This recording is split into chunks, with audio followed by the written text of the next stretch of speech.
The following is a special presentation of Tony Kurre Radio. Want the real story behind the sound bites and headlines? Let's find the facts. Remember, it's not a conspiracy theory if it's the truth. You are not paranoid or confused. You just need to know. Welcome, everybody. It's time for another edition of Need to Know. Kip Kiefer with you today, and I've been racking my brain to try and come up with what exactly you need to know from me today. I think the purpose of the show has been pretty clear. Over the year and a half we've been doing it, have come to you weekly with kind of pull out my soapbox and stand there and gesture and inflect and emphasize and try to get you to come to a place in your own mind to contemplate events and circumstances and understand, from my perspective at least, to give yourself the opportunity to do a lot of perceptive thinking to try to come up with your own conclusions.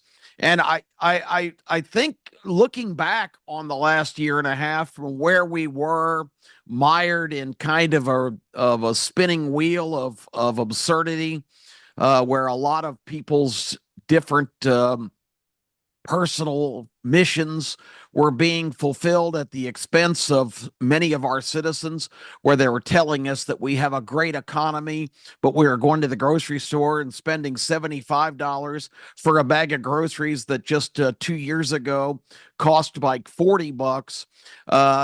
Went to the gas pumps and saw that filling up your car was extremely more expensive, doing just about everything, fees tacked on to every aspect of life. This reassurance that all is well was really a false prophecy.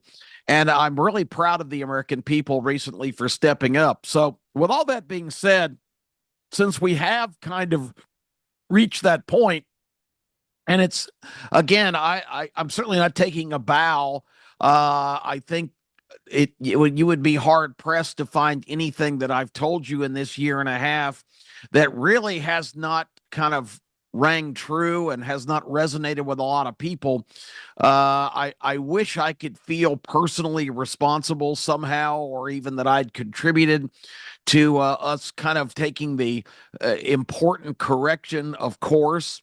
But I'm in one of those modes here, and it always, I think, is probably in our DNA as we approach the end of another calendar year and you start to kind of look ahead to what's next. I am full of optimism that we might be back on the right course. You never know in this volatile world with so much going on and so much being developed and so much that is kind of unexplained behind the scenes. We're always under different kinds of threats and different instability situations for our security now, with all of the reliance and the interconnection of the whole world through technology. Artificial intelligence is the great undiscovered country right around the bend. Who knows where we're going to go? So I find myself today being less preachy and didactic.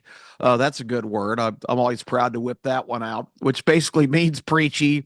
But I've kind of put those things aside today because I'm just kind of in already the year-end reflection mode, kind of trying to reassess where I am as an individual, where I fit into the scheme of things.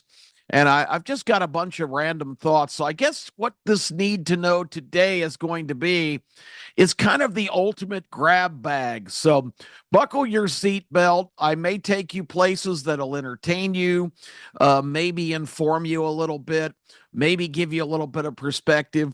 But this is just more of kind of my thoughts on this day that are resonating, and it really is not going to be the usual formula because I'm just in a different place today, and have some things that I'm going to get off the top of my head.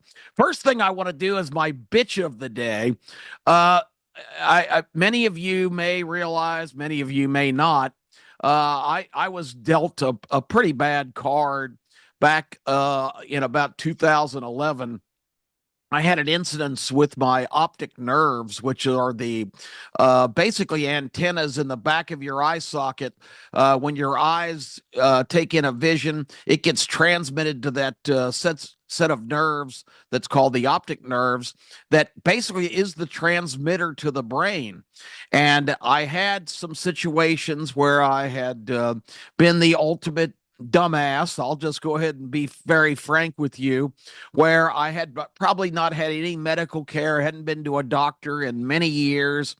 As I got a little bit more into the kind of middle age area, and that complete, I felt fine. Don't it isn't broke, don't fix it. I don't need to be paying a lot of attention to all of those issues. And it really blew up in my face because I had extremely high blood pressure. I didn't realize that I felt fine. I didn't see any kind of disturbances in my way of doing things or how I felt. But it turned out that the blood pressure issue had gotten bad enough where I had an incident, basically, to be very basic and not have to get into a lot of details. I was born with kind of a strange, shallow, what's called optic discs, which are the openings in the back of your eye where all your blood vessels and all your nerves, including the optic nerves that are the transmitters again to the receptive areas of your brain.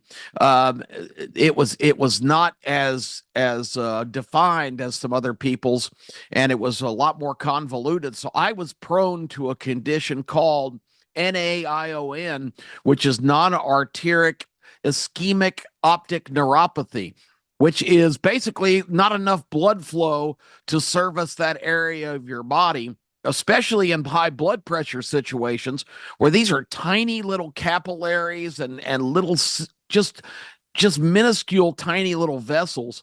And if your blood pressure was really high when you slept and your blood pressure dropped down appreciably, these areas would get starved for blood flow. And that's basically what happened. And I had an incident in my left side of I woke up one morning and had this big kind of black shelving kind of thing in my left eye vision. And it basically at first was misdiagnosed. And then they figured out what it was, that my optic nerve had had a bad rupture and had been denied blood flow. And a lot of that tissue died. So I'm still seeing, my eyes still are functional, but what transmits to the brain is not very effective. And I only had a 12% chance of this happening on both sides. I began to get treatment and blood pressure medicine and different things, but just 2 years after that first incident, I had a similar occurrence, not as severe on the opposite side, but basically very low percentage chance. But good old Kip Keefer hit the jackpot and had these problems on both sides. So my vision is a little diminished. Well, I'll say a little diminished. I still am very thankful to be able, in real well-defined situations, like on my iPad or my laptop, if the screen can be reversed, if the background is dark and the letters are light, I can still see and read effectively, which has been a godsend because everything I do relies on that particular ability. But things like driving, I've not been really able. I could drive a car, but it's just not a good idea because as long as nothing ever happened, and if I was the only one on the road, I'd be fine. But anything that comes out of the ordinary, as we all know in driving circumstances, is something that everybody. That's really the essence of driving, is to expect the unexpected and be able to react. I would never forgive myself if I tried to operate a car and had any kind of mishap that resulted in somebody else getting hurt or, God forbid, even killed. I don't think I could ever forgive myself for that kind of mishap. It's just not a good idea. So that's been the one tremendous sacrifice I've had to make to really kind of give up my freedom of mobility. Thank God for Uber and Lyft and the other ride share things, which came along right about that time. But it's still not the same thing. I don't feel the freedom that I once did. So I'm a little bit more now in the closed in area, and it's something I've had to adjust to. But anyway, I'm not. This is not the poor Kip Keefer show. I have not harped on this condition in my time that I've been afflicted with it. I have not let it define me. I have really been pretty defiant and forged on with exactly what I wanted to do. I still have the same job. I still do all of this all these media things and stay active in what I want to do. I just have not let I don't feel sorry for myself. Everybody, the longer you live, is dealt certain cards. I've got friends that have had knees and hips and all kinds of things replaced that are always have been in pain. I have not experienced any kind of pain in my life in terms of physical ailments. I'm still, uh, you know, in good shape in terms of being able to have the rigors of walking long distances or anything physically that's demanded of me. So this is just the card I was dealt, and that's kind of the way I look at it. And I only tell you this because it is something that does tend to put me in situations where I'm not out in circulation as much as I'd like to be. But let me qualify that by saying I'm not one that is desperately in need of the company of others or feeling like I have to be completely active at all times. So it's just been a balancing act a little bit, but it causes a lot more empty hours for contemplation. So I'm really closer to that kind of year-end reflection period right now.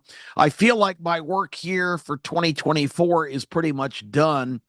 The things that I believe in, the things that I was passionate about, I've talked about on this show every week for the last year and a half. And a lot of that's come to fruition. And now it's time to sit back and see what happens. So, with all that being said, my bitch of the day is and I told you all the vision stuff because I was prefacing that.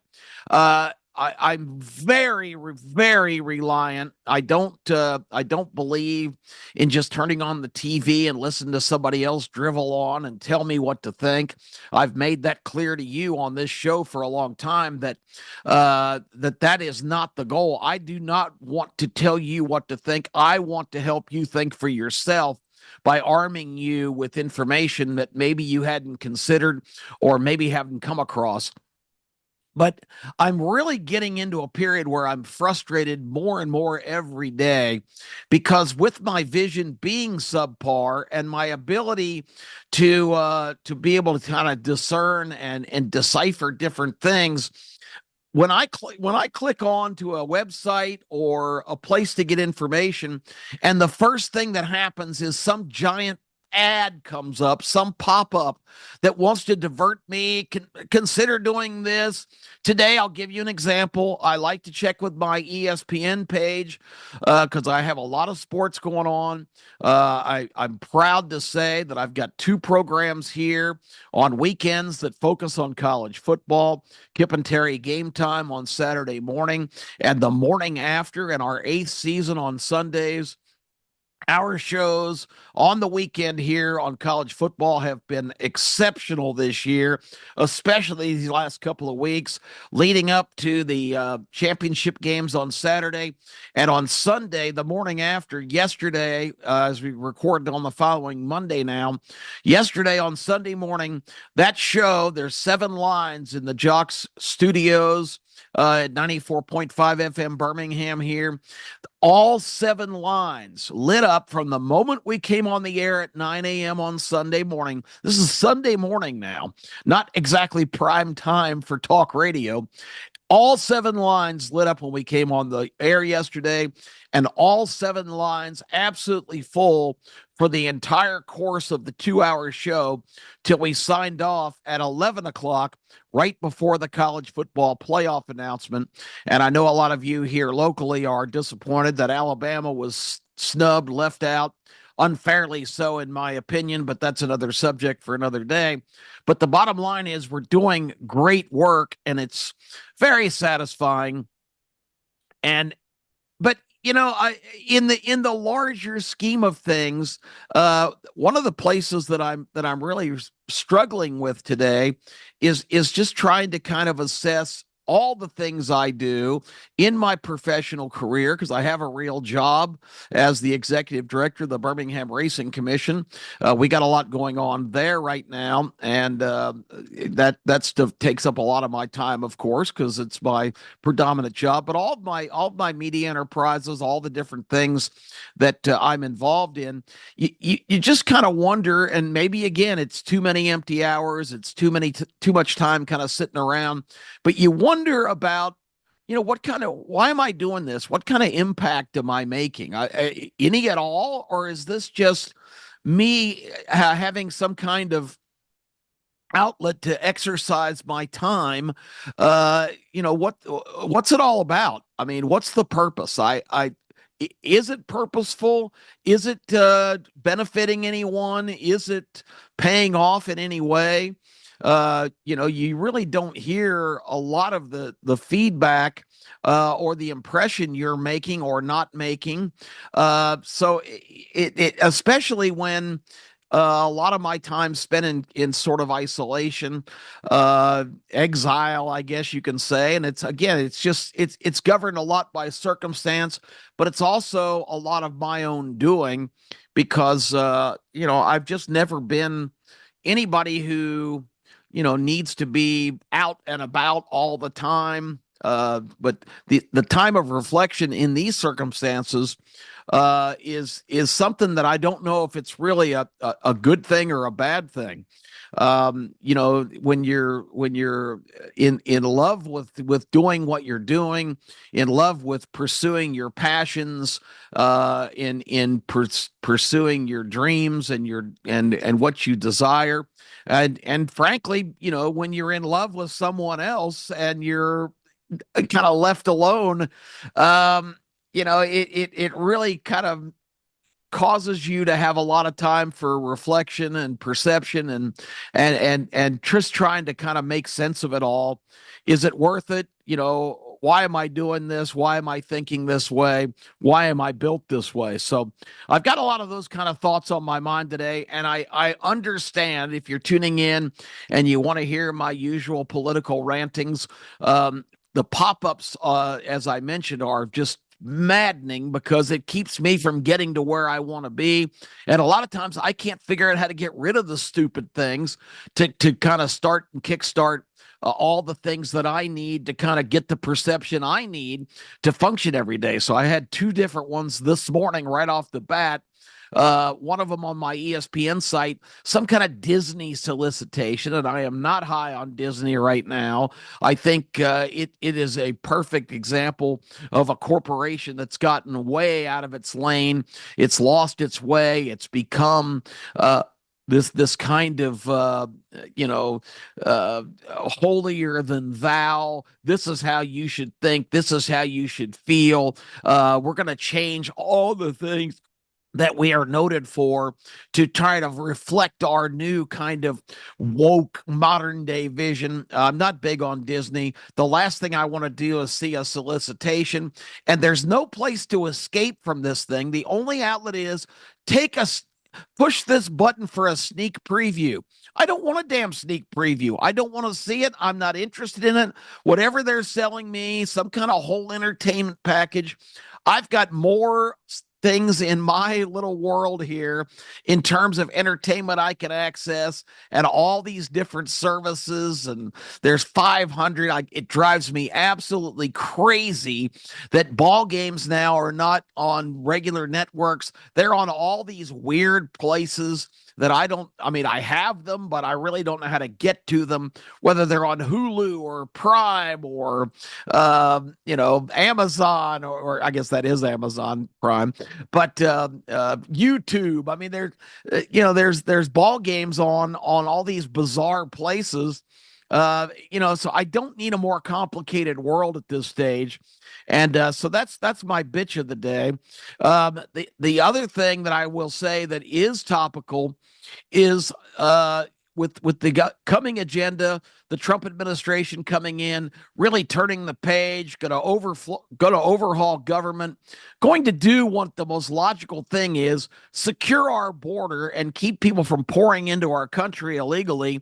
Which I don't care how you defend it; it's against our constitutional provisions. The Constitution says you have to enter the country legally. And if you come in the country illegally, you are not allowed. You're not supposed to be here. You're certainly not allowed to participate in our society as a voter. You're certainly not supposed to be able to be receiving all of these benefits and taxpayer funded handouts. People aren't coming here for a better life. People are coming here because there's a bunch of free shit.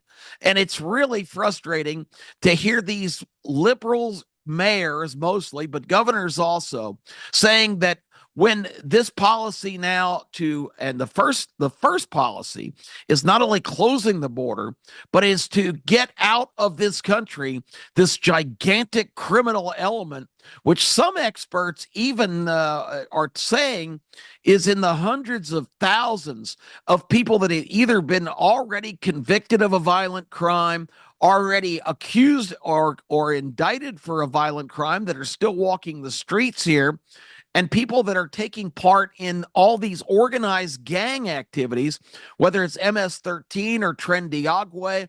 Tren de Agua was a prison gang in Venezuela. Well, Venezuela basically emptied all of their jails and sent all those people to America.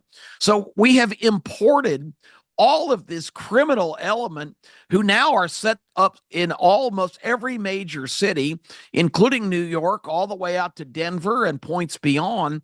And they are conducting organized crime activities, robberies, shoplifting, credit card fraud, all kinds of things. We don't need to import hundreds of thousands of criminals. There's really no defense. And yet these people stand up and say, when Trump says, okay, the first thing we're going to do is seal the border and get these people out of the country, what in the world is the motivation for some mayor or governor to say, well, we're going to protect our residents? You're not going to come in here and take these people out. What the hell is that all about? We want to have these criminal gangs in our country. We want people be carjacked and mugged and robbed and murdered. We want our young college students like Lake and Riley in Georgia out on a jog to be attacked and have her skull bashed in by an illegal invader to our country from a convicted felon in Venezuela. It's just absolutely absurd. What is the motivation? What is the political,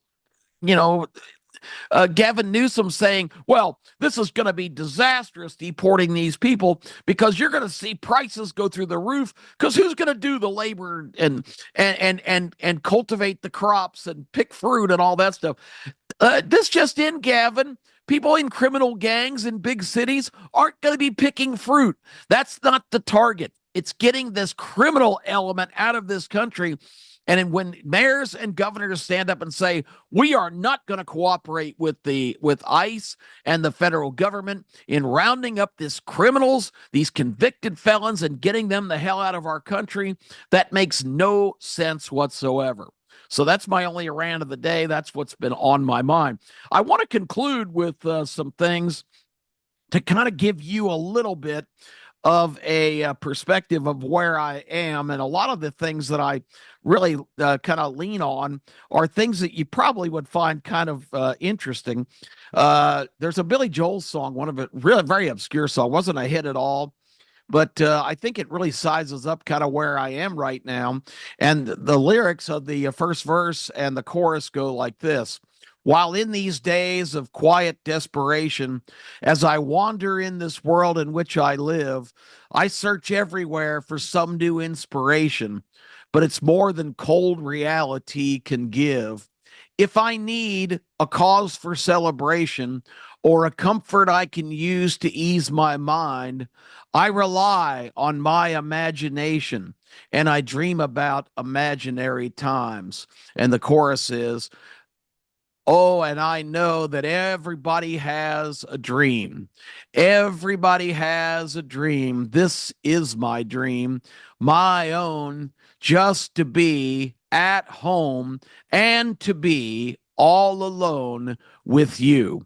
It really is kind of where I am right now. All the empty hours, all the times of contemplation, in these times of quiet desperation, a perfect line. I also lean on some of my favorite anecdotes, stories, movie scenes. I thought I'd share a couple of those with you.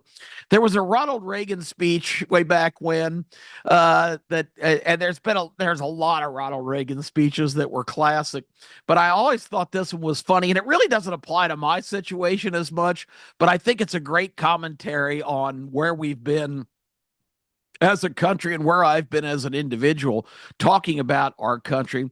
Reagan was addressing a crowd. He was in a tux. I don't know what the event was, but he said a lady rushed into a bridal shop one day, kind of a more, older, middle-aged kind of lady, and said, I need to buy a wedding dress.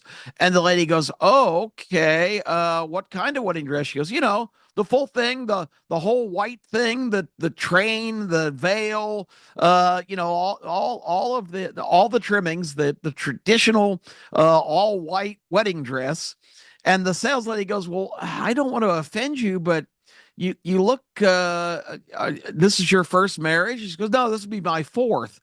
And she said, well, that what you're describing is typically more geared towards somebody in their first wedding. The lady goes, well, this is what I want because I know what you're inferring, that I'm not innocent enough to wear all white. But I assure you, I'm as innocent as anybody out there that's in the market for one of these.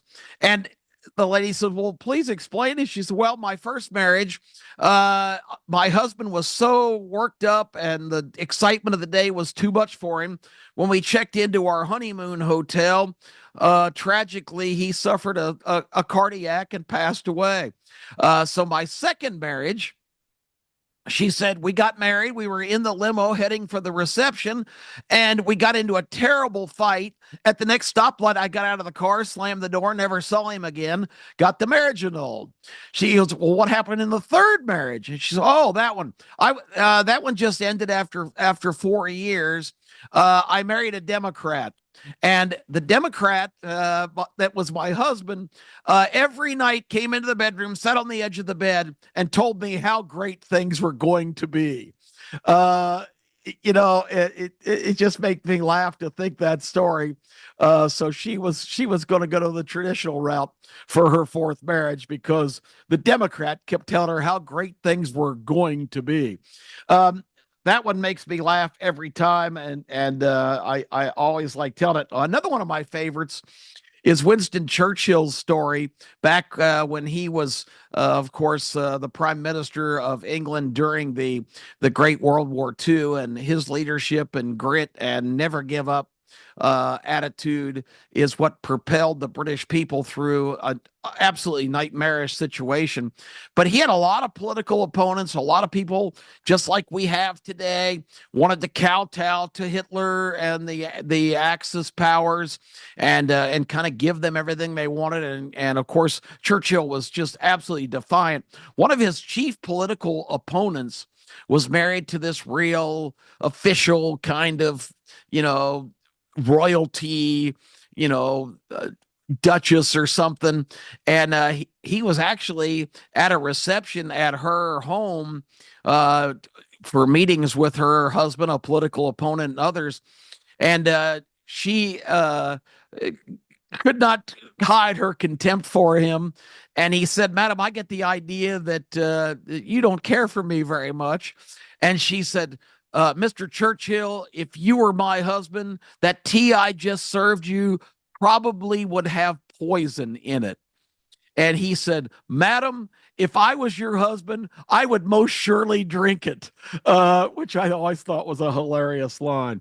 Um, Another thing it kind of shaped that sizes me up. And again, that's just a grab bag. If you're just tuning in and you're going, "What the hell is he talking about?" I'm just saying some things today that I enjoy. I'm trying to get the right perspective as we drive into the end of the year. There's a movie called Broadcast News, which is one of my all-time favorites. It's got three fantastic characters. Holly Hunter plays this kind of crazy, obsessive, brilliantly talented person who just can't fit in. William Hurt plays a guy who's all flash, no substance, just an aspiring anchor man who really just reads everything that he says, but doesn't really know anything.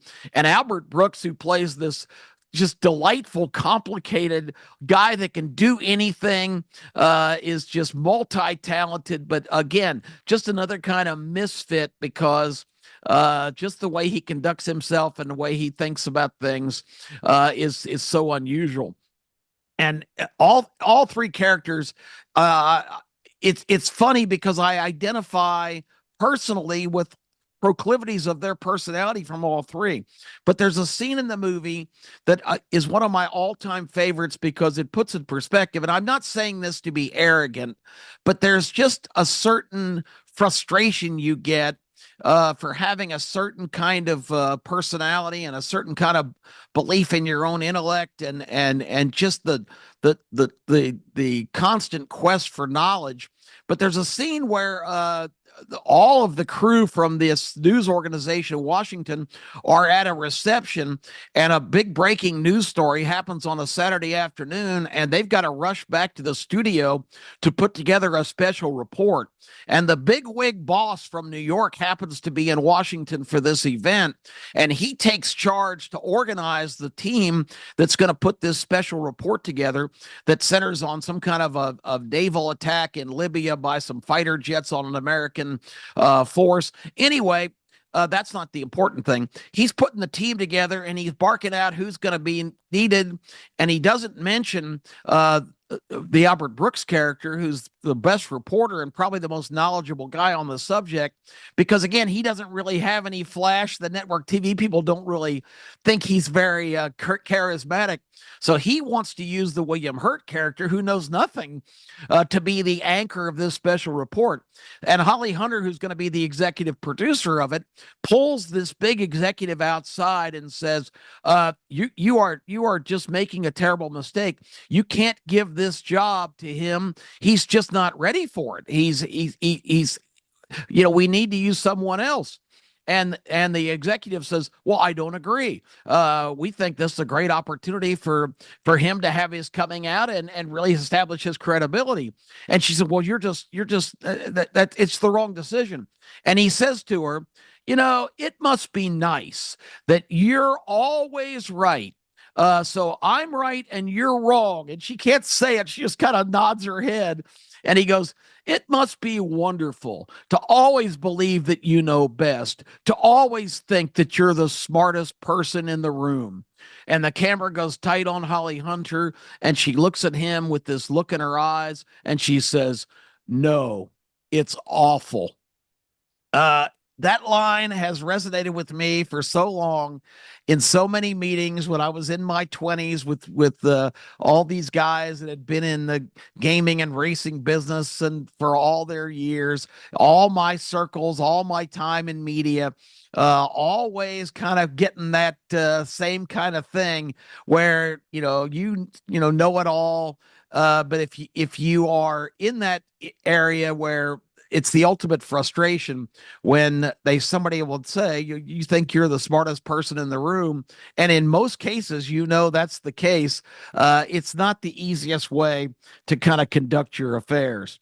I got to wrap it up, but I wanted to mention a couple other things. The fantastic movie, The Shawshank Redemption, always is something that I have affinity for, because some of the great lines in there, like when after a particularly rough go, uh, the main character is telling Morgan Freeman, uh, you know, uh, it all comes down to a simple choice: get busy living or get busy dying.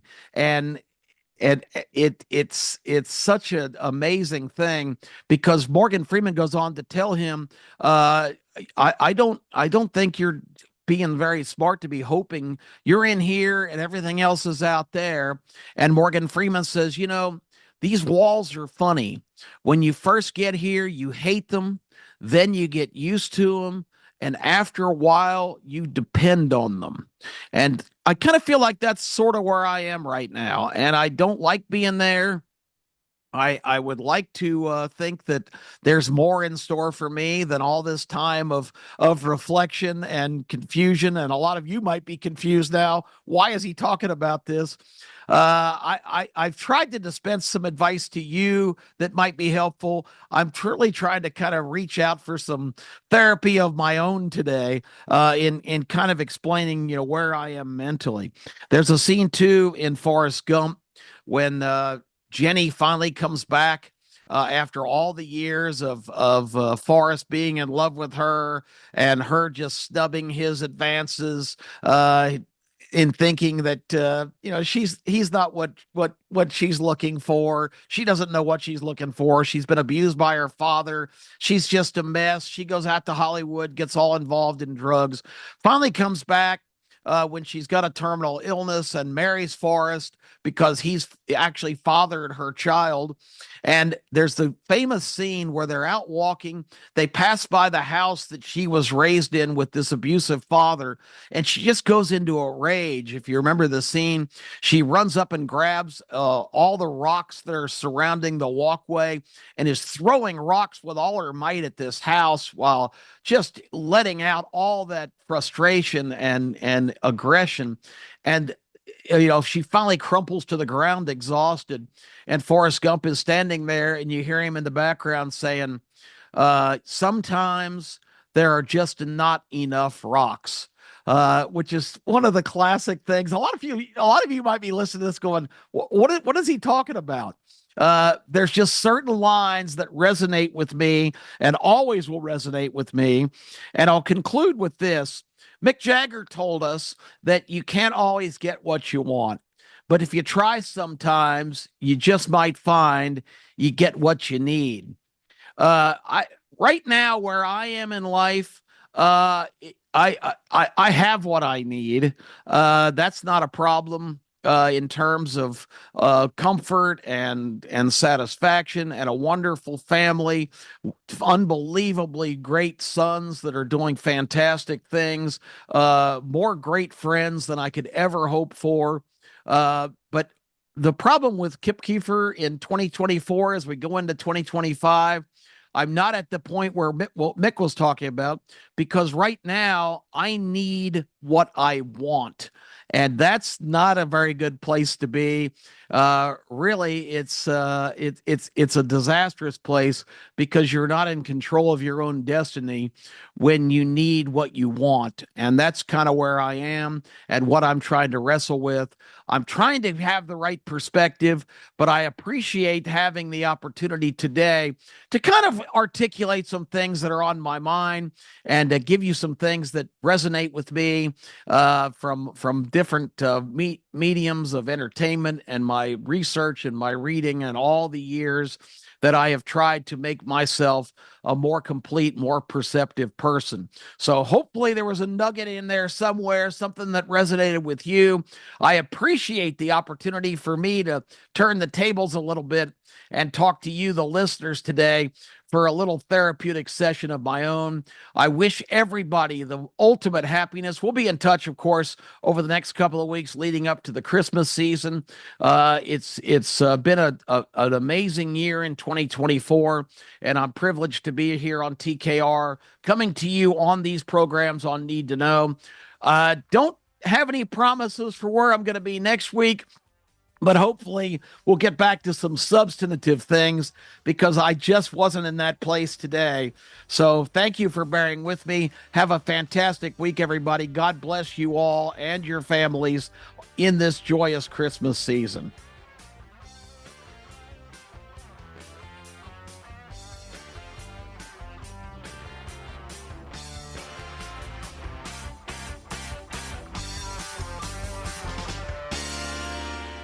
This has been a special presentation of Tony Kurre Radio.